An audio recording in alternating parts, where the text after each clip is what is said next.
September 17, 1944, and Private First Class James Mitchell sits in a C-47 transport aircraft flying over the English Channel toward Holland, and he is one of 17 paratroopers from the 101st Airborne Division crammed into this plane, and they are part of Operation Market Garden, the largest airborne operation in history. A plan conceived by British Field Marshal Bernard Montgomery to drop 3 airborne divisions behind German lines to capture a series of bridges across the major rivers of Holland, creating a corridor through which British tanks can drive straight into Germany and potentially end the war by Christmas. And James is thinking that this sounds too good to be true, that nothing in war ever goes according to plan. And that dropping thousands of lightly armed paratroopers deep behind enemy lines and expecting them to hold bridges against German counterattacks until British armor can relieve them seems like the kind of plan that looks brilliant on a map but turns into a nightmare when reality intervenes. James is 22 years old, from a small town in Pennsylvania, and he volunteered for the paratroopers in 1942 because the pay was better and because he liked the idea of being part of an elite unit, and he has already made 2 combat jumps, one into Normandy on D-Day and one into Holland during Market Garden's predecessor operation. And both jumps were chaotic and terrifying and nothing like the practice jumps they did in training, with men scattered across miles of countryside and units taking hours or days to assemble and objectives taking much longer to capture than the planners predicted.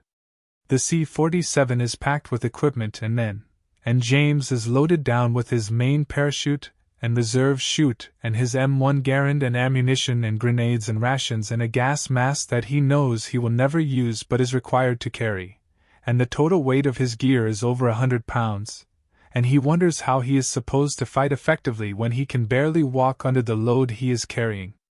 The jump is scheduled for 1300 hours, 1 o'clock in the afternoon, and this is unusual because most airborne operations happen at night to provide concealment. But Montgomery has ordered a daylight drop because he believes that German resistance in Holland is light, and that surprise is not as important as ensuring that the paratroopers land in the right locations and can quickly assemble and capture their objectives. The red light comes on inside the aircraft indicating 10 minutes to the drop zone, and James and his fellow paratroopers stand up and hook their static lines to the cable running the length of the aircraft, and the jump master checks each man's equipment, and James can feel his heart pounding in his chest because this never gets easier. The anticipation before a jump is always terrible. Knowing that in a few minutes you will be falling through space, trusting that a piece of silk will deploy correctly and lower you gently to earth rather than failing and sending you plummeting to your death. The green light comes on and the jump master shouts, "Go!" And James shuffles forward in the line of men and reaches the door and jumps without thinking because thinking would paralyze him with fear. And suddenly he is falling and the wind is roaring past and the static line pulls his parachute from its pack and the chute deploys with a jerk that feels like being kicked by a mule. And then he is floating down toward Holland at what seems like a leisurely pace, though he knows he is falling at over 1,000 feet per minute, and he can see other parachutes filling the sky, hundreds of them, thousands of them, the largest airborne armada ever assembled, and on the ground below he can see Dutch civilians waving and cheering because they think the Americans have come to liberate them, which is true, but James wonders if they understand that liberation comes with a price, that Holland is about to become a battlefield. James lands in a field near the town of Eindhoven, hits the ground hard because he is carrying so much weight, rolls to absorb the impact, and quickly sheds his parachute and gets his rifle ready, and around him other paratroopers are landing and assembling, and there is scattered German fire but nothing heavy. And within an hour his battalion has assembled and is moving toward their first objective, which is a bridge over the Wilhelmina Canal. The jump has gone better than the Normandy jump, men have landed closer to their drop zones, units are forming up faster, and the initial resistance is light, and James allows himself to think that maybe this operation will actually work, maybe Montgomery's plan is not as crazy as it seems, maybe they really can drive through Holland and into Germany and end the war by Christmas. The first indication that things are not going according to plan comes when they reach the bridge over the Wilhelmina Canal and find that the Germans have blown it, that the span is lying in the water, and there is no way across for the British armor that is supposed to be following close behind the airborne troops. Engineers are brought forward to construct a temporary bridge, but this takes time, And time is the one thing Operation Market Garden does not have, because the entire plan is based on speed, on capturing the bridges before the Germans can blow them, and on British tanks reaching each successive bridge before German reinforcements can arrive, and any delay in the timetable puts the whole operation at risk. James and his unit spend the night guarding the engineers while they work on the bridge, and German snipers and mortar teams harass them throughout the night, and by morning 3 men from James's platoon are dead, and the bridge is still not complete. The British armor arrives on September 18th, 24 hours behind schedule, and they cross the temporary bridge and push north toward Nijmegen, where the 82nd Airborne Division is supposed to have captured the bridge over the Waal River. But intelligence reports are coming in that suggest German resistance is much stronger than expected, that SS Panzer divisions are in the area. Units that were supposed to be refitting in Germany but which have rushed to Holland to counter the airborne landings, and James hears rumors that the British 1st Airborne Division, which dropped at Arnhem, the farthest bridge on the route, is in serious trouble, surrounded and cut off and taking heavy casualties while they try to hold the bridge against overwhelming German counterattacks. James's unit is loaded onto trucks and moved north to Nijmegen, where the situation is critical. The 82nd Airborne has captured part of the city, but the bridge over the Waal is still in German hands, and the Germans have turned the southern approach to the bridge into a fortress, with machine guns and anti-tank guns positioned to cover the road, and any attempt to cross will be suicidal. A plan is developed to conduct an amphibious assault, to put paratroopers in boats and paddle across the Waal River under fire and attack the northern end of the bridge while other troops assault the southern end, and James volunteers for this mission even though everyone knows it is essentially a suicide mission, because someone has to do it, and paratroopers are trained to do impossible things. The assault across the Waal River on September 20th is one of the most harrowing experiences of James Mitchell's life, worse than jumping out of aircraft, worse than any combat he has experienced in Normandy, because in a plane you are moving fast and the time between jump and landing is short.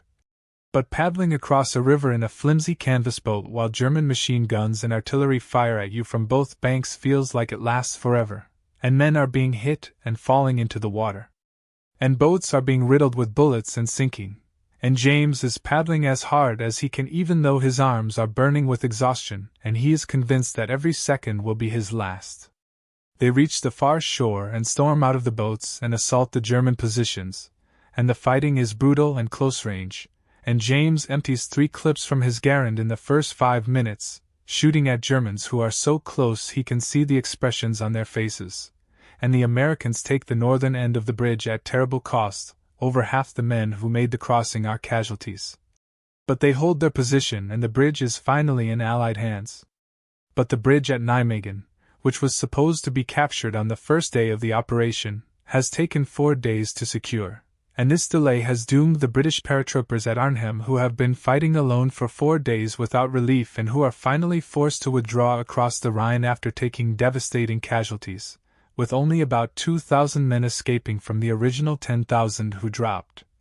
And the failure to capture the bridge at Arnhem means that Operation Market Garden has failed, that Montgomery's plan to end the war by Christmas has turned into what will be called a bridge too far, an operation that achieved some tactical successes but failed in its strategic objective, and cost thousands of Allied casualties for no significant gain.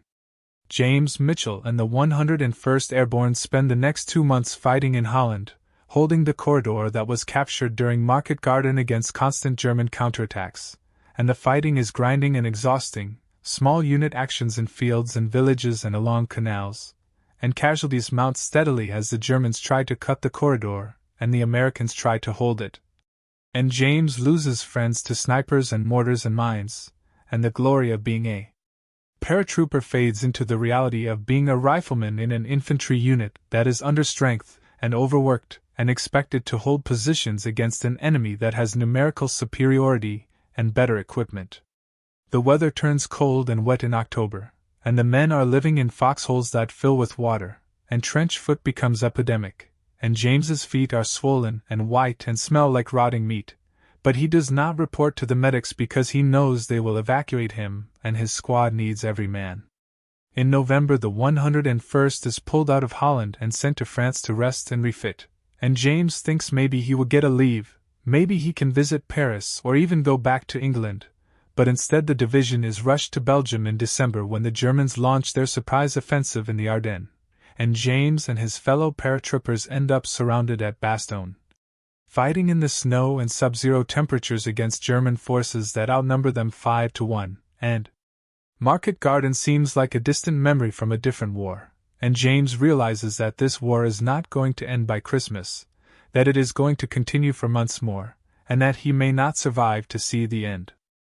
The fighting at Bastogne in December 1944 and January 1945 is some of the worst that James experiences in the entire war, worse even than the assault across the Waal River, because at Bastogne they are completely surrounded with no way to evacuate casualties and dwindling supplies of ammunition and food and medical supplies, and the cold is brutal. Temperatures dropping to minus 20 degrees Fahrenheit, and men are getting frostbite and trench foot and losing fingers and toes to the cold, and James's feet are so badly frozen that he cannot feel them anymore. And he knows this is bad, but there is nothing he can do about it because every man who can still hold a rifle is needed on the line. The Germans attack repeatedly, trying to break through the American perimeter, and each attack is beaten back but at cost, and casualties mount and there are no replacements, and companies that started the siege with 150 men are down to 50 or 60. And still they hold because there is no alternative. Surrendering to the Germans means death or captivity, and probably both. James's position is in a foxhole on the perimeter near the village of Foy, and for 9 days he lives in that hole, sharing it with 2 other paratroopers, cramped and frozen and unable to do anything but crouch low when German artillery shells come screaming in. And the shelling is constant, day and night. The Germans trying to break American morale with bombardment, since their ground attacks keep failing. And the sound of incoming shells is something that never becomes routine, that makes James's stomach clench with fear every single time, even after thousands of shells have exploded around him. On December 22 the weather clears enough for transport aircraft to drop supplies, and James watches the C-47s flying low over Bastogne with German flak bursting around them, and parachutes blossom in the sky carrying containers of ammunition and medical supplies and food, and some of the drops land within American lines but others land in no man's land or behind German positions. And James volunteers with a squad to recover supplies from no man's land, crawling through the snow in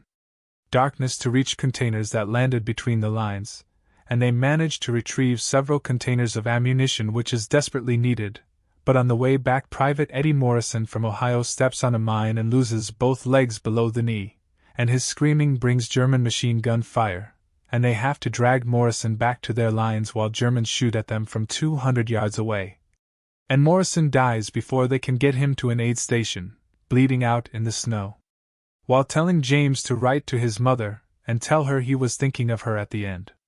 The German surrender demand on December 22 becomes legendary among the defenders when General McAuliffe responds with a single word: "Nuts!" And this refusal to even consider surrender becomes a rallying point for the besieged paratroopers who are cold and hungry and low on ammunition but determined not to give the Germans the satisfaction of breaking them. James hears the story from his platoon sergeant who heard it from someone in battalion headquarters, and the men laugh because "nuts" is exactly what they are all thinking, that the Germans must be crazy if they think the 101st Airborne is going to surrender, and the laughter helps, breaks the tension for a few minutes. Reminds them that they are still alive and still fighting and still capable of humor even in the middle of this frozen hell.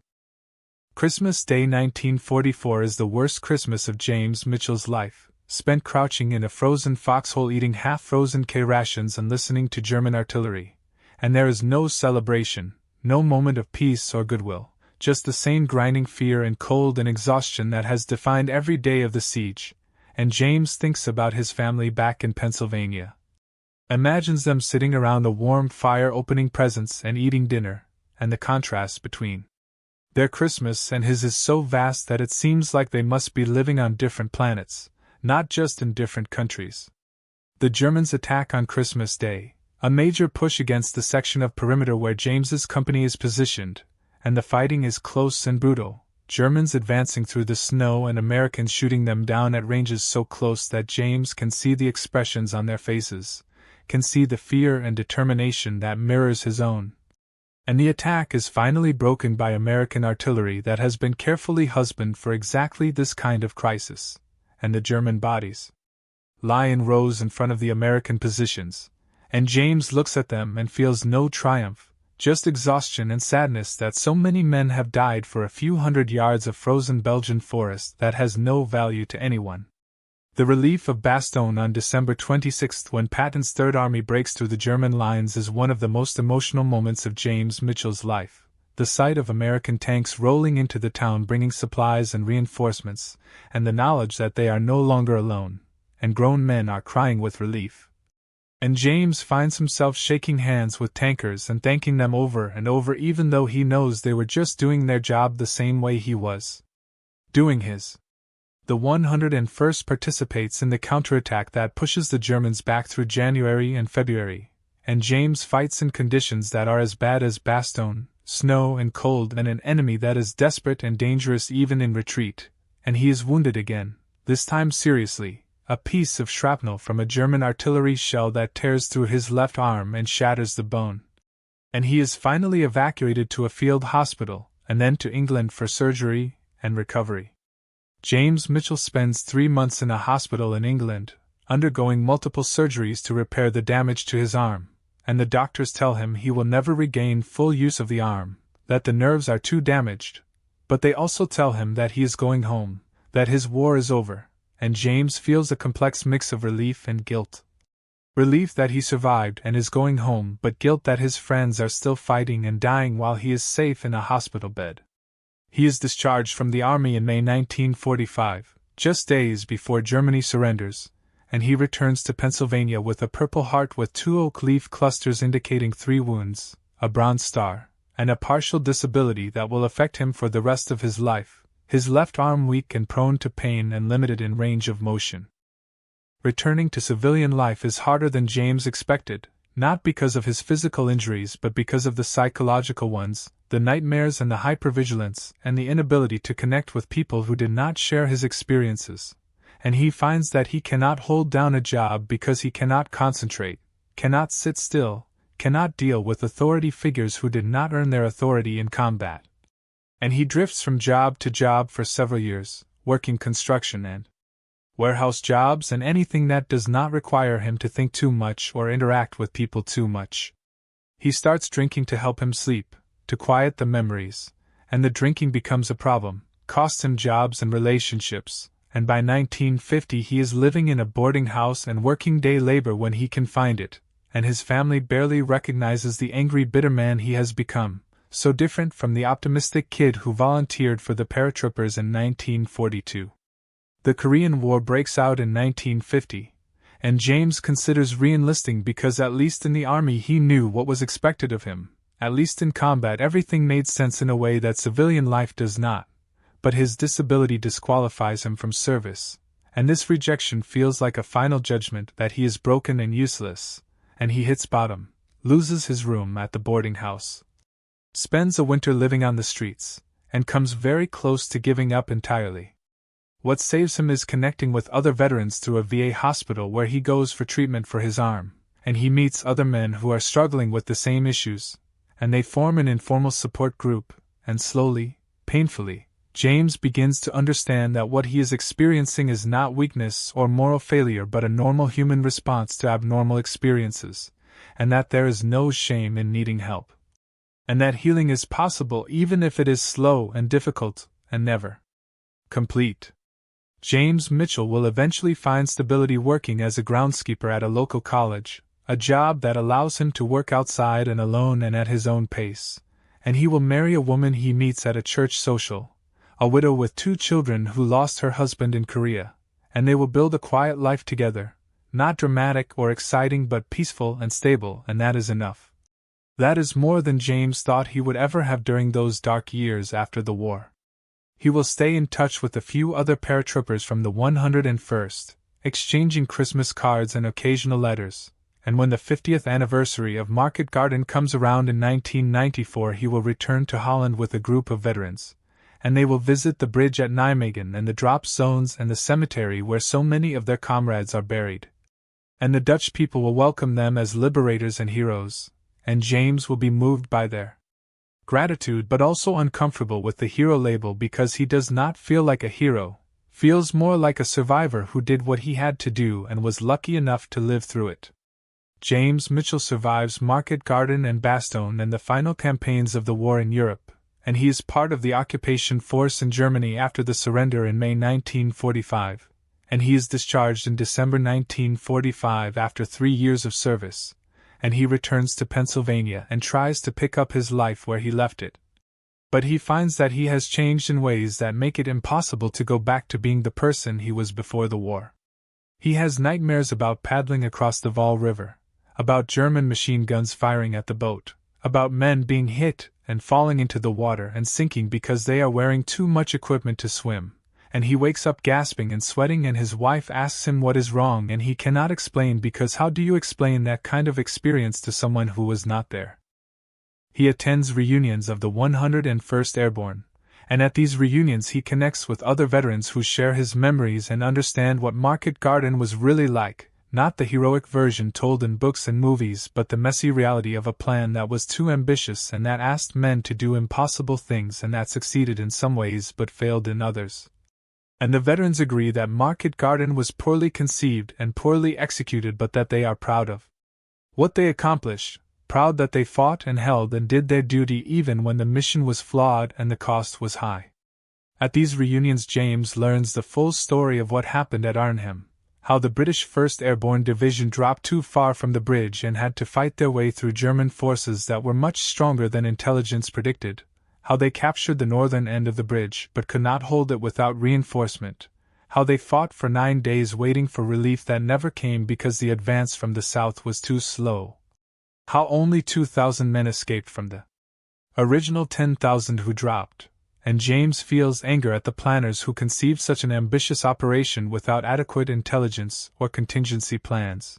But he also feels admiration for the British paratroopers who fought so hard against impossible odds and who held out as long as humanly possible. James will eventually find peace with his war experiences, not in the sense of forgetting or moving past them but in the sense of integrating them into his understanding of himself, accepting that the war is part of who he is, that it shaped him in fundamental ways both positive and negative, and that trying to suppress or deny those experiences only makes them more powerful. He will teach his children and later his grandchildren about the war, not glamorizing combat but explaining honestly that war is terrible and necessary, that it brings out both the best and worst in human nature, that it creates bonds between soldiers that civilians cannot understand, and that it leaves scars that never fully heal but which do not have to define a person's entire life. His grandchildren will ask him if he was a hero, and James will tell them that he was not, that the real heroes are the ones who did not come home, who died at Nijmegen or Bastogne or in 100 other forgotten places, and that survivors like him are just men who did their job and were lucky enough to live through it, and that if there is any heroism in survival it lies in what you do with the life you have been given, in whether you use your remaining years to make the world better or whether you waste them in bitterness and regret. James Mitchell will live until 2003, dying at age 81, and his obituary will mention that he was a paratrooper in the 101st Airborne Division and a veteran of Normandy and Market Garden and Bastogne, and his family will be proud of his service, but they will never fully understand what that service cost, what price he paid in nightmares and survivor's guilt and a quiet sadness that never entirely left him, and perhaps that is the nature of war, that those who fight carry burdens that cannot be shared, memories that cannot be explained, and wounds that never fully heal.